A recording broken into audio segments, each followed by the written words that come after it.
Hello student, chapter 1 that is totally completed board with JEE NEET। आज से हम वापस चैप्टर नंबर 2 में एंटर हो रहे हैं।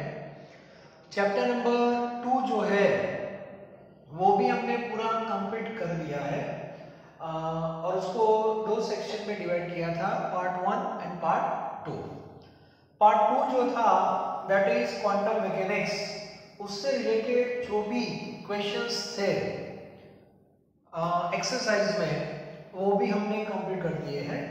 लेकिन जो पार्ट 1 था that is I told you classical mechanics including isotopes, electron, proton, ये सब जो पार्ट में आता है उसके एक्सरसाइज के जो क्वेश्चंस है वो भी बाकी है।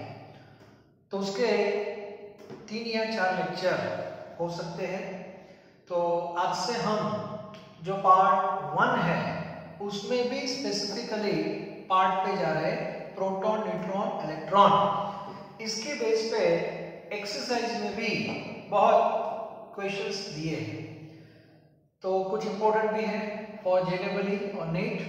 तो आज से हम वो स्टार्ट कर रहे हैं। तो सबके पास टेक्स्ट बुक होगी, तो टेक्स्ट बुक में एक्सरसाइज जो है उसका 2.1 जो क्वेश्चन है वो आप देखो। 2.1 मैंने सारे क्वेश्चन सॉल्व किए हैं, तो जहाँ पे रिक्वायरमेंट होगी मैं पूरा आपको करवाऊंगा, अदरवाइज मैं आपको मेथड बता सकता हूँ और जिससे आप आराम से इक्वेशंस सॉल्व कर सकते हो। ठीक है, चलो सबसे पहले टेक्स्ट बुक में आप देखो एक्सरसाइज में क्वेश्चन नंबर 2.1। ओके, उसमें दो क्वेश्चन है। The first question like this, you have to calculate number of electrons in having mass 1 gram. मतलब आपके पास 1 ग्राम का एक बंच है, 1 ग्राम, बहुत सारे इलेक्ट्रॉन कंबाइन हो गए हैं और टोटल जो मास है दैट इज इक्वल टू 1 ग्राम। तो उस बेस पे आपको नंबर ऑफ इलेक्ट्रॉन्स फाइंड करना है। Is it clear? तो सर इक्वेशन स्टार्ट कहां से करेंगे? तो हमारे पास इलेक्ट्रॉन का मास है, ओके, और इलेक्ट्रॉन का जो मास है that is me, mass of electron that is 9.1 into 10⁻31 kg पर इलेक्ट्रॉन। पर इलेक्ट्रॉन मीन्स 1 इलेक्ट्रॉन। एक इलेक्ट्रॉन का मास कितना होता है बस केजी में, बहुत कम होता है। अब इसको ग्राम में कन्वर्ट करते हैं, सो 9.1 10⁻31 into 10⁻3 ये हो जाएगा ग्राम में, ग्राम पर इलेक्ट्रॉन। सो 1 इलेक्ट्रॉन का मास हो जाएगा 9.1 10⁻28 ग्राम पर इलेक्ट्रॉन। ओके, तो इसका मीनिंग क्या हुआ? इसका मीनिंग हुआ 9.1 into 10⁻28 gram is equal to 1 electron. लिख सकते कि नहीं? Therefore we have total quantity 1 ग्राम। तो 1 ग्राम में कितने इलेक्ट्रॉन होंगे? और आपको क्या करना है, 1 into 1 upon 9.1 into 10⁻28. So 1 upon 9.1 that is equal to 0.109. 0.109 into 10⁻28 minus 28 ऊपर गया तो प्लस 28 और स्टैंडर्ड फॉर्म में लिखना है 1.09 into 10⁻27। क्लियर? क्योंकि आप राइट हैंड साइड जा रहा हो तो 10 का एक पावर कम हो जाएगा, दैट इज 27। बहुत सिंपल क्वेश्चन है, लेकिन स्टार्ट कहां से करना है वो आपको पता होना चाहिए। ठीक है, now second question that is again mass and charge. Okay, electric charge actually है और आपके पास इलेक्ट्रॉन की क्वांटिटी फिक्स कर दी है 1 मोल। अब ये तो सिंपल ही हो गया, 1 मोल इलेक्ट्रॉन सबको पता है, 1 मोल इलेक्ट्रॉन मींस 6.022 into 10⁻23 इलेक्ट्रॉन। तो आपके पास इतने नंबर में इलेक्ट्रॉन है। अब उसका टोटल मास कितना होगा? तो सबसे पहले total mass, therefore total mass. चलो मुझे बताओ एक इलेक्ट्रॉन का मास कितना ग्राम में? ये रहा 9.1 into 10⁻⁻28 ग्राम पर इलेक्ट्रॉन। ये जो मास है दैट इज फॉर 1 इलेक्ट्रॉन। अब इसको 6.022 into 10⁻23 से मल्टीप्लाई कर देते हैं। ओके, तो ये जो आंसर आ जाएगा दैट इज ग्राम पर मोल इलेक्ट्रॉन। बात समझ आ रही है? ये जो मास है वो 1 इलेक्ट्रॉन का है। आपको 1 मोल का फाइंड करना है, मतलब एवोगैड्रो से मल्टीप्लाई कर दो और मल्टीप्लाई करोगे तो अब जो आपका आंसर आएगा वो पर मोल इलेक्ट्रॉन का हो जाएगा। ठीक है, जो भी आंसर आता है आप चेक कर सकते हो। बाद में दूसरा भी इक्वेशन है इसमें इंक्लूड में, total charge electric charge. Okay yes. अब मुझे बताओ एक इलेक्ट्रॉन के ऊपर कितना चार्ज होता है? Like this, C for not centimetre, this is for coulomb. तो एक इलेक्ट्रॉन पे इतना कूलम चार्ज होता है और हमारे पास 6.022 into 10⁻23 इलेक्ट्रॉन्स है। तो यहाँ पे जो आंसर आएगा वो कूलम में ही आएगा पर मोल इलेक्ट्रॉन। क्लियर? तो इस बेस पे सेकंड क्वेश्चन भी आप सॉल्व कर सकते हो, इजी है। ठीक है, चलो लिखते रहना। उसके बाद 2.2 जो है उसमें 2.2 वो ट्राइंगल के बेस पे है और ट्राइंगल का कॉन्सेप्ट क्या है सबको पता है, mass, volume, mole, number of molecule, atom, electron, proton, neutron, like this. अब इसमें 2.2 में आपके पास कंपाउंड है methane and that is 1 mole. So in 1 mole methane you have to calculate number of electrons.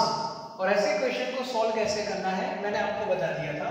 सबसे पहले मुझे बताओ 1 mole methane is equal to 6.022 into 10⁻23 molecules of methane. Clear? तो 1 मोल मीथेन में मीथेन के इतने मोलेक्यूल्स होते हैं। क्लियर? ओके, अब ऐसे क्वेश्चन को सॉल्व कैसे करना है? जब इलेक्ट्रॉन, प्रोटॉन, न्यूट्रॉन की बात होती है तो सबसे पहले you have to find out number of electron, number of proton, number of neutron present in 1 molecule. तो एक मोलेक्यूल में कितना होगा? ठीक है, so now in 1 molecule of methane. चलो मुझे बताओ मीथेन का एक मोलेक्यूल आपके पास है तो उसमें कितने इलेक्ट्रॉन्स होंगे? तो कार्बन में कितने इलेक्ट्रॉन होंगे? 6, हाइड्रोजन में 1, but total hydrogen 4, so 6 + 4 that is 10 electron. Okay, मतलब एक मोलेक्यूल में कितने इलेक्ट्रॉन होते हैं? और हमारे पास 6.022 into 10⁻23 मोलेक्यूल्स है। अब मुझे बताओ इसमें कितने इलेक्ट्रॉन होंगे? तो ये नंबर को 10 से क्या कर दो? Multiply, and that is 6.022 into 10⁻24 electron. इतने इलेक्ट्रॉन होंगे। ये 23 और यहाँ से 10 का पावर 1 हो जाएगा, that is 10⁻24। Clear? Okay, now in second question, first है यस। अब इसमें भी एक सेकंड क्वेश्चन दिया है, उसमें आपके पास कार्बन दिया है, कार्बन का जो आइसोटॉप्स है दैट इज 14 और उसका आपको मास दिया है, मास। और मास जो दिया है that is in terms of milligram, 7 milligram. Okay, मतलब हमारा जो ट्रायंगल था उसमें अभी यहाँ पे आप खड़े हो मास पे, और आपको फाइंड करना है number of neutrons total and total mass of neutron. तो सबसे पहले ये जो मास है इसको मोल में क्या कर दो? कन्वर्ट। चलो सबसे पहले मिलीग्राम को पहले ग्राम में कन्वर्ट करते हैं 10⁻³ ग्राम। हो गया? चलो अब 10⁻³ ग्राम में कन्वर्ट करने के बाद क्या करोगे? Moles of C14, moles of C14। तो मास को डिवाइड करना पड़ेगा 7 × 10⁻³ अपॉन 14। एटॉमिक मास, कार्बन का मोलेकुलर मास नहीं आएगा, वो एटम है तो उसका एटॉमिक मास आएगा। तो यहाँ पे 7 2 जा मतलब 1/2 मीन्स 0.5 × 10⁻³ मोल्स। क्लियर? चलो अब मोल्स के बाद हम जाएंगे एटम्स में, क्योंकि इसमें मोलेक्युलर वर्ड नहीं है। Number of atoms, carbon atom form में होता है, तो नंबर ऑफ एटम्स कितने आएंगे मुझे बताओ। सो 0.5 × 10⁻³ ये तो मोल्स है, और इसको मल्टीप्लाई करना पड़ेगा 6.022 × 10⁻23 से। तो एक्चुअली ये 0.5 का मीनिंग क्या होगा? 0.5 दैट इज 5/10, 5/10 दैट इज 1/2। तो इसको 2 से डिवाइड करना है। So without calculator you can write 3.011 × 10⁻26। इसका मीनिंग हुआ इतने एटम आपके पास है, नंबर ऑफ एटम्स आ गए। क्लियर? अब हमें क्या करना है? न्यूट्रॉन फाइंड करना है ना। ओके, तो मुझे बताओ सबसे पहले फर्स्ट इसमें उसमें ऐसा लिखा है कि हमें नंबर ऑफ न्यूट्रॉन फाइंड करने टोटल। तो इन 1C4 एक ही एटम आपके पास है। Okay, number of n means neutron कितने होंगे? गलती से स्टूडेंट 14 लिख देते हैं। 14 जो है दैट इज एटॉमिक मास है, वो प्रोटॉन और न्यूट्रॉन का एडिशन होता है। तो इसमें से प्रोटॉन कितने होते हैं? 6, उसको निकाल दो तो न्यूट्रॉन हो जाएंगे आपके 8। ओके, और एक कार्बन में इतने न्यूट्रॉन है, तो हमारे पास कितने कार्बन है? 3.011 10⁻26, और इतने नंबर में कितने न्यूट्रॉन होंगे वो आपको पता चल जाएगा। मतलब ए फिगर को 8 से क्या कर दो? मल्टीप्लाई कर दो। ठीक है, तो आपको नंबर ऑफ न्यूट्रॉन्स मिल जाएंगे। नंबर ऑफ न्यूट्रॉन्स 8 से मल्टीप्लाई करोगे तो 8 8 0 24 ये नंबर आएगा 10⁻26। स्टैंडर्ड फॉर्म में लिखना है तो 2.4088 × 10⁻25। क्लियर? तो ये हो गए आपके number of neutrons present in 7 milligram. तो सबसे पहले कार्बन जो मास में था, मास में मतलब मिलीग्राम में था, उसको मैंने ग्राम में कन्वर्ट कर दिया। ये गलती मैंने कर दी थोड़ी, सॉरी। मिलीग्राम को ग्राम में करना था, माइनस सॉरी 7 × 10⁻³ तो यहाँ पे आएगा -3, यहाँ पे आएगा -3, यहाँ पे -3, यहाँ पे 20, यस यहाँ पे 20, और मल्टीप्लिकेशन के बाद यहाँ पे 20 के बाद 21।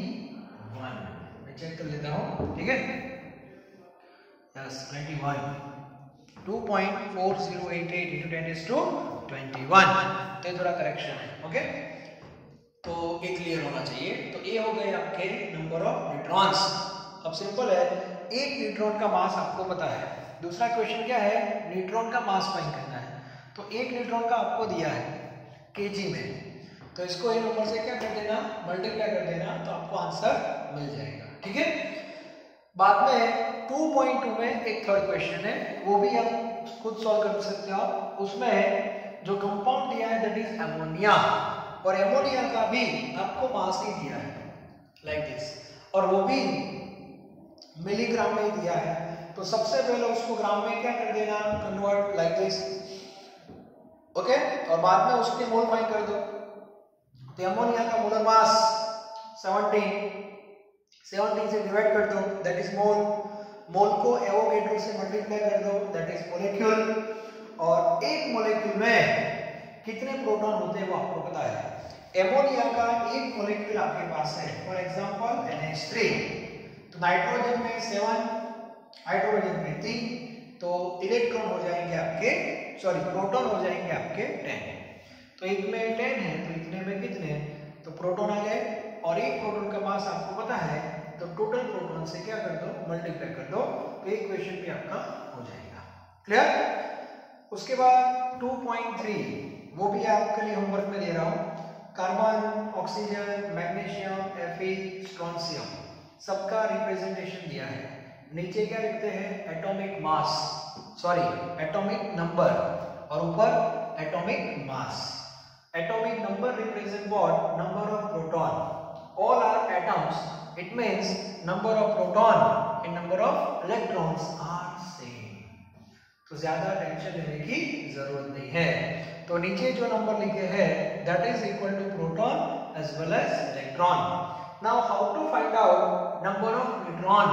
तो उसमें डिफरेंस लेना है a minus z. तो एटॉमिक मास में से एटॉमिक नंबर माइनस कर देना, so you will have number of neutron. For example, in the first species carbon, 13 minus 6 that is equal to 13 minus 6 that is equal to 7.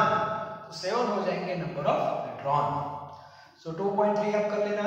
2.4 atomic number is given, atomic mass is given, and how to identify atom.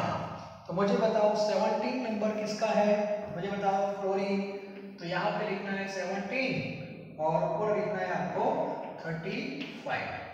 Sir 92 number पता नहीं है, तो याद रख लो 92 number uranium का है और उसका मास है 233। बाद में 4 नंबर बेरिलियम का है और उसका एटॉमिक मास दिया है आपको 9।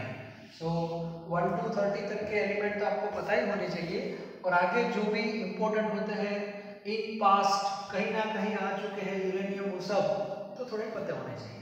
केमिस्ट्री जैसे जैसे आप पढ़ोगे वैसे वैसे इंफॉर्मेशन ऐड होती जाएगी, वो कोई पर्टिकुलर चैप्टर की नहीं होती, एक इंफॉर्मेशन होती है।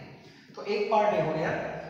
अभी भी एक्सरसाइज में बहुत सारे क्वेश्चंस है that is related with proton, neutron and electron, तो वो भी हम देख लेते हैं। चलो 2 पॉइंट, अभी हम प्रोटॉन, न्यूट्रॉन, इलेक्ट्रॉन के बेस पे ही बात करने वाले हैं आज का पूरा लेक्चर। ओके चलो, अब इसमें पीछे 2.35 याद रखो, 2.35 से लेके 2.44 तक सारे questions that is related with proton, neutron and electron as well as atoms. चलो देख के टफ लगते हैं लेकिन बहुत इजी क्वेश्चंस है। सबसे पहले 2.35 see the question. We have one atom of carbon like this and diameter is given. Okay, diameter क्या है वो आपको पता है, that is given 0.15 nanometer, and we have one line having length 20 centimeter.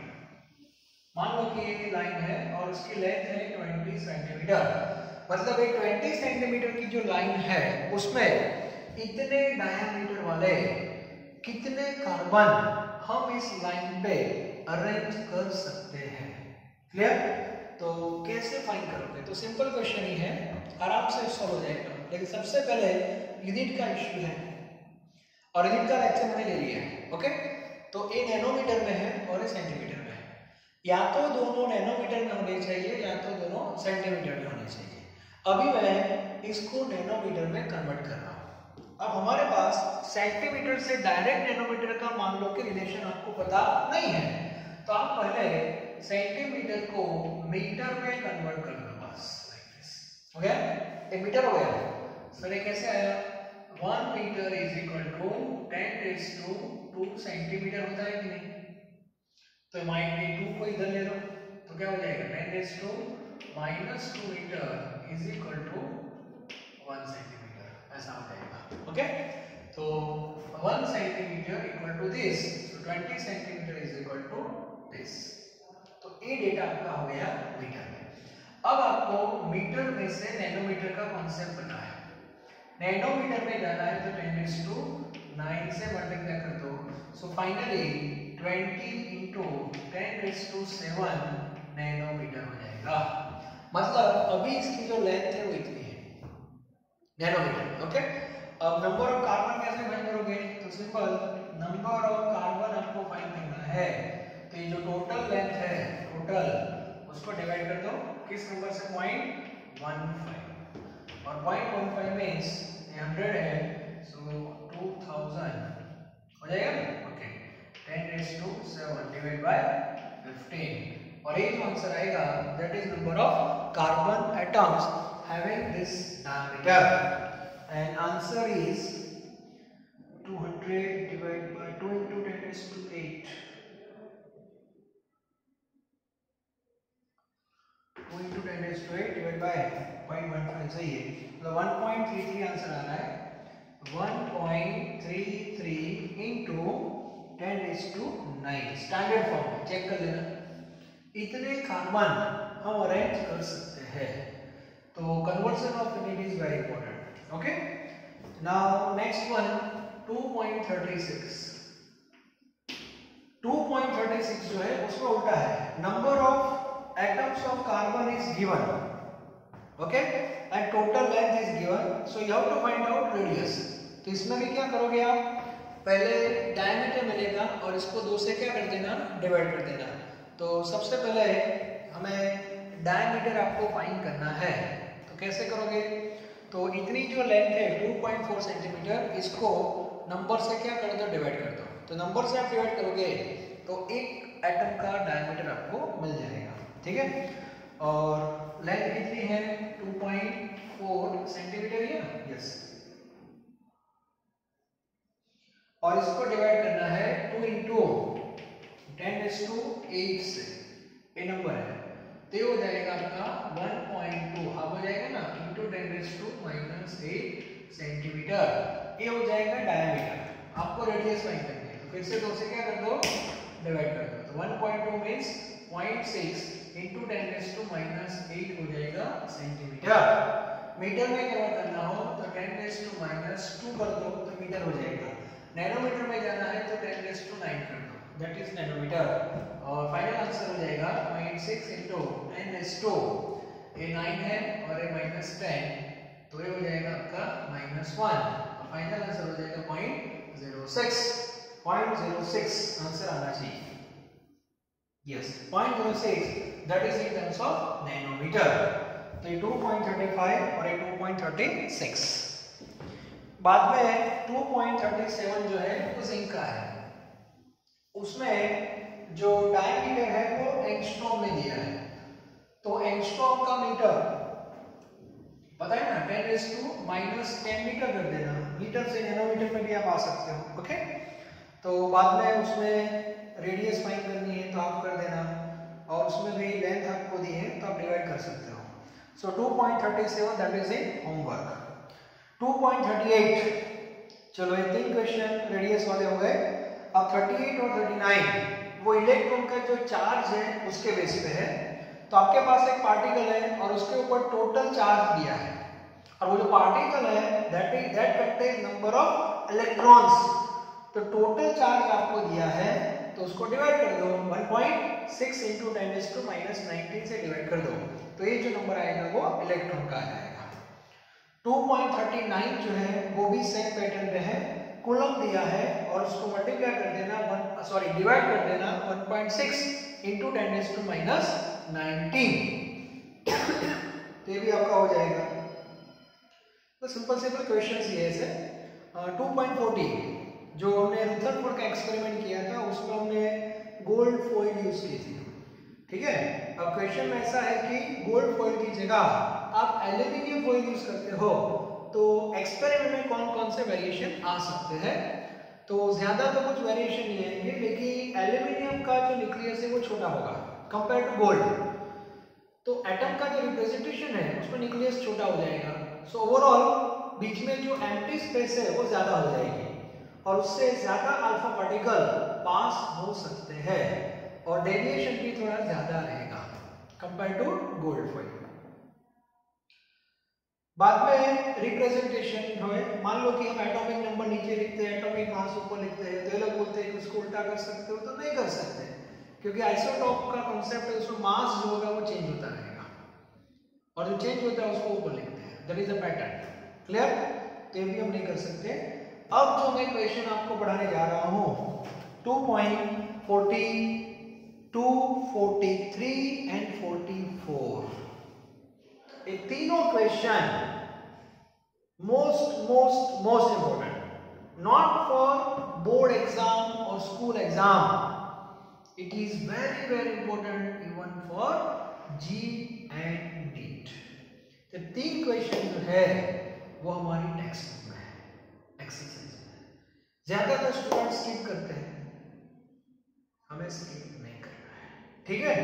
तो सबके पास टेक्स्ट बुक है, एक बार पढ़ो, इंटरेस्टिंग क्वेश्चन है और उसके एक मेथड मैंने सेट किए हैं, उस हिसाब से हम वर्कआउट करेंगे। ओके, तो सबसे पहले क्वेश्चन नंबर 2.42, 2.42 याद रखना, जी और नीट दोनों के लिए इंपॉर्टेंट है। 2.42 clear? See we have one element having atomic mass, कौन सा एलिमेंट है वो हमें पता नहीं है, but atomic mass is given, that is 81, और ए जो है दैट इज एलिमेंट, मतलब एटम है।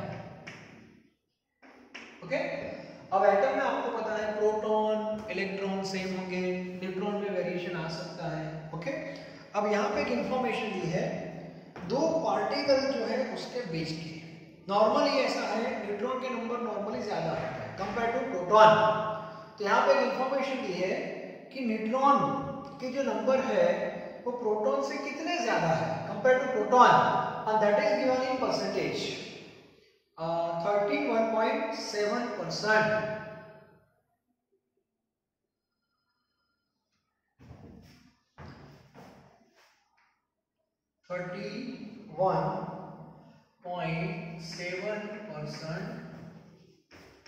more neutron than proton। तो ऐसे एक आपको इंफॉर्मेशन देती है। ओके, तो प्रोटॉन की कंपेयर में न्यूट्रॉन इतने परसेंटेज ज्यादा है। अब जब परसेंटेज की बात आती है तो स्टूडेंट कंफ्यूज, इसका मीनिंग क्या हुआ? तो एक सिंपल मैं एग्जांपल दे रहा हूं, दो स्टूडेंट है, कितने स्टूडेंट? दो स्टूडेंट, ए एंड बी।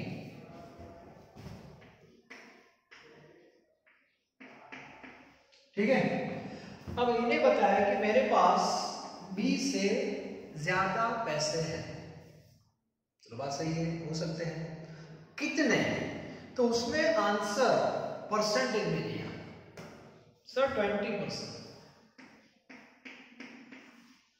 तो अब आपको प्रेडिक्शन करना है कि ए के पास कितने पैसे होंगे और बी के पास कितने होंगे, और प्रेडिक्शन इजी करना है तो परसेंटेज किसके रेफरेंस में होते हैं? 100।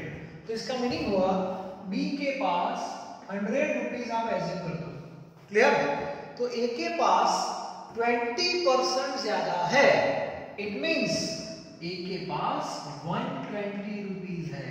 ये क्लियर होना चाहिए। कुछ लोग क्या बोलेंगे, सर इसके पास 100, इसके पास 20 रुपीज नहीं, 20% ज्यादा है, तो इसके पास 100 है ऐसा एज्यूम किया हमने, तो 120 बनेगा।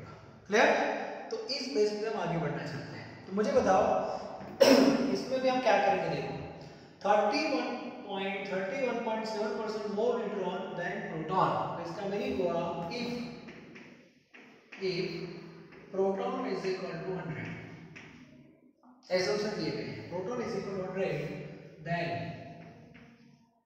Neutron is equal to 131.7। एक रिलेशन मिला, जैसे आपको ऐसा जानना है कि 5 metre equal to how much centimetre, तो आपके पास एक रिलेशन है 1 metre is equal to 100 centimetre, और वो वहां पे आप अप्लाई करते हो।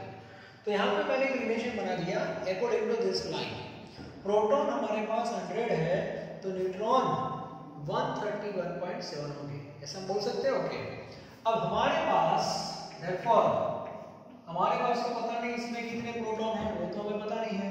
तो इसमें कितने प्रोटॉन है तो वो मैंने एज्यूम कर लिया suppose x। Clear? Then neutron is equal to lambda. Okay, चलो तो उसके लिए हम क्या करेंगे अब, तो देयरफॉर ये जो आंसर आएगा वो न्यूट्रॉन का आएगा x के फॉर्म में। Neutron is equal to 131.7x upon 100।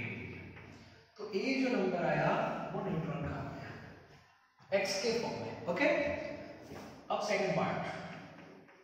Now चलो अब आपको पता है एटॉमिक मास इज गिवन 81 और एटॉमिक मास किसका एडिशन है p plus n and this is equal to 81. so proton in terms of x 100 ही लेना है, रिलेशन है। हाँ, यहाँ पे क्या लिखना है आपको x।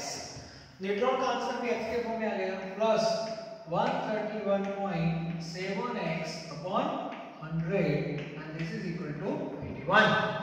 100 एलसीएम के फॉर्म में यूज कर दो तो सिंप्लीफिकेशन करोगे तो हो जाएगा आपका 100x plus 131.7x is equal to 8100।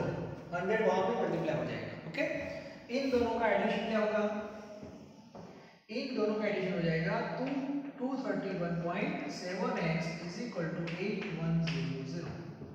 Okay, और बाद में हम क्या करेंगे x फाइंड करेंगे तो x की value therefore x is equal to 8100 upon 231.7।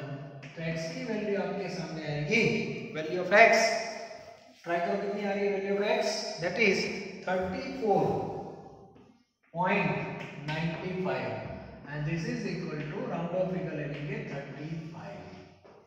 Clear? और 35 नंबर x आया तो x किसके लिए, प्रोटॉन के लिए। तो आपका एक एटम फिक्स हो जाएगा, एटम दैट इज 35 नंबर किसका होता है, दैट इज ब्रोमीन। तो ये जो एलिमेंट है, ये जो स्पीशीज है दैट इज ब्रोमीन। और एक बार एटम फिक्स हो जाएगा तब प्रोटॉन न्यूट्रॉन इलेक्ट्रॉन आप लिख सकते हो। प्रोटॉन कितने हैं 35, इलेक्ट्रॉन 35 क्योंकि एटम है, और न्यूट्रॉन इन दोनों का सब्ट्रैक्शन। तो फिर से एक बार देखो, ये जो लाइन है इससे हम न्यूट्रॉन फाइंड कर देंगे, लेकिन उसके लिए प्रोटॉन मान लो कि 100 है तो ये 131.7 हो जाएगा। एक रिलेशन हमने बना दिया, बस ये लाइन से रिलेशन बनता है, और रिलेशन किस पार्टिकल के बीच में बनेगा वो भी क्लियर हो जाएगा। ठीक है, जो कम होते हैं 100 ले लेना, बाकी उससे ज्यादा करना, और बाद में जो आपने 100 एज्यूम किए वो x कर देना, क्योंकि इसमें तो हमें पता नहीं वो तो x है। तो न्यूट्रॉन का आंसर जो आएगा वो भी x के फॉर्म में ही आएगा। क्लियर? तो x के फॉर्म में आ गया। उसके बाद एटॉमिक मास लेना है p plus n this is equal to 81। Proton x, neutron आपने ले लिया तो आपको x मिल गया, और x आपने किसके लिए एज्यूम किया था, प्रोटॉन के लिए, तो वो आपका एटॉमिक नंबर हो जाएगा। तो आप बाद में आप यहाँ पे लिख सकते हो। और याद रखना ऐसे 3 क्वेश्चन है, one that is neutral atom. अब ये जो एग्जांपल है वो न्यूट्रल एटम का है, जिसमें प्रोटॉन और इलेक्ट्रॉन बोथ आर इक्वल। दूसरा एग्जांपल आप देखना वो नेगेटिव आयन का है, और थर्ड एग्जांपल आप देखना पॉजिटिव आयन का है। और जब एज अ स्पीशीज आयंस होते हैं, in that case number of proton and number of electrons are not same. Clear? तो नेक्स्ट 2 जो एग्जांपल है वो उससे रिलेटेड है, लेकिन मेथड जो मैंने बताई वो सेम है। क्लियर? चलो एक क्वेश्चन लिख देना अच्छी तरह, और उस पे 1-2 बार आपको प्रैक्टिस करनी है। चलो आगे बढ़ते हैं। मेथड मैंने आपको बता दी, अब देखो सारे क्वेश्चन इजी हो जाएंगे आपके लिए। Okay, now next one is 2.43। 2.43, yes. Clear? Now here one ion is given and that is negative ion, और नेगेटिव आयन है तो उसका चार्ज भी दिया है 1 यूनिट। मतलब यहाँ पे जो n है वो -1 है। एटॉमिक मास है 37। ओके, अब इसके बारे में एक स्टेटमेंट लिखा है। स्टेटमेंट में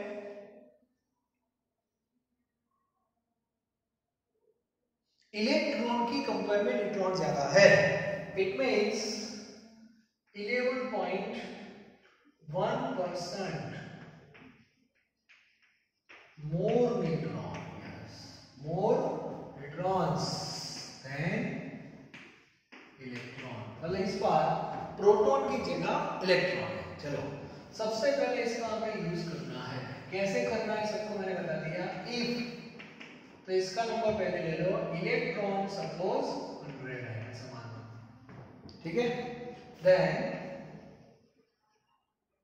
न्यूट्रॉन इज इक्वल टू 111.1, 100 में इतना क्या कर दो, ऐड कर दो बस। तो इलेक्ट्रॉन 100 है तो ये कितना हो जाएगा, 111, और बाद में आपको इलेक्ट्रॉन को एज्यूम करना है इसमें कितना, x, तब आपके न्यूट्रॉन कितने होंगे। So therefore neutron is equal to 111.1x upon 100। तो ये आपका आंसर आ गया न्यूट्रॉन का।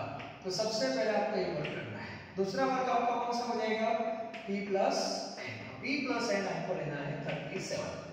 अब आप बोलोगे सर हमारे पास प्रोटॉन तो है नहीं, ये जो x है वो तो इलेक्ट्रॉन है, तो टेंशन क्यों लेते हो। आपको पता है कि ये जो एग्जांपल दिया है m माइनस 37, ओके, इसमें इलेक्ट्रॉन के जो नंबर है वो प्रोटॉन से एक नंबर ज्यादा होगा कि नहीं, ये -1 है, तो इलेक्ट्रॉन के नंबर प्रोटॉन से एक ज्यादा होंगे, तो E is equal to P plus 1 लिख सकते हैं कि नहीं। और इसमें P को सब्जेक्ट बनाओ तो E माइनस 1 हो जाएगा। क्लियर। तो यहाँ पे ऐसा P जो लिखा है वहां पे क्या लिख दो, E माइनस 1 प्लस n की वैल्यू तो x में आपको पता है 37, तो E आपने क्या एज्यूम किया है, x, so x plus 111.x upon 100 is equal to 38। पता चला, -1 सामने क्या है तो 38। बस आगे जो किया था वही वर्क करना है। therefore 100x plus 111.x is equal to 3800, therefore x is equal to 3800 upon 211.1, ठीक है। तो ये जो आंसर आएगा वो x का आएगा। कितना आ रहा है देखो, 3800 अपॉन 211 है, तो आंसर 18 आ रहा है। यस। अब मुझे बताओ 18 जो आंसर आया वो x का आया, तो आपने x किसके लिए एज्यूम किया था, इलेक्ट्रॉन के लिए, तो इसका मीनिंग हुआ इलेक्ट्रॉन आपके 18 आए, प्रोटॉन नहीं। प्रोटॉन के लिए वहां पे जाओ, therefore proton is equal to 18 minus 1, तो प्रोटॉन हो जाएंगे आपके 17, और 17 प्रोटॉन मतलब 17 एटॉमिक नंबर हो जाएगा, और 17 नंबर है वो क्लोरीन का है, तो ये आपका स्पीशीज हो जाएगा क्लोरीन। क्लियर। ऐसे सॉल्व करना है। प्रोटॉन 17 और ये -1 यहाँ पे माइनस यहाँ, proton 17, electron 17 plus 1 that is 18, और न्यूट्रॉन इन दोनों का सब्ट्रैक्शन 20। तो एक नेगेटिव आयन का क्वेश्चन है, और ऐसा सेम क्वेश्चन एक पॉजिटिव का होगा, लेकिन मैंने आपको मेथड सेट करवा दिया, मेथड ये है, okay. And last questions numerical based on our topic 2.44, method समझ में आ गए। 2.44, चलो इसमें जो स्पीशीज n है वो 56 इसका मास है, 56, और एक पॉजिटिव आयन है दैट इज +3, और इसमें परसेंटेज ज्यादा है 30.4। ये जो परसेंटेज दिए है that is 30.4% more neutron than electron. Electron के बेस पे चलो सेम क्वेश्चन, ओके। चलो इसमें इलेक्ट्रॉन कितने हैं, 100, तो न्यूट्रॉन आपके हो जाएंगे 130.4, okay. Now electron is equal to x, तो न्यूट्रॉन कितने हैं, तो यहाँ पे आपका नंबर मिलेगा 130.4x अपॉन 100, ये हो गया आपका न्यूट्रॉन। इसके बाद p plus n this is equal to 56। अब प्रॉब्लम आएगा प्रोटॉन। सर हमारे पास प्रोटॉन नहीं है, हमारे पास तो जो इलेक्ट्रॉन था वो x था, तो प्रोटॉन और इलेक्ट्रॉन का रिलेशन यहां से आएगा, ठीक है, मुझे बताओ +3 है, इसका मीनिंग क्या हुआ? इलेक्ट्रॉन प्रोटॉन की कंपेयर में -3 हो जाएगी, +3, तो प्रोटॉन की वैल्यू E+3 हो जाएगी। ओके, तो यहाँ पे आपको E+3 लिखना है, E+3 यहाँ पे 56। ओके, यहाँ पे कितना था?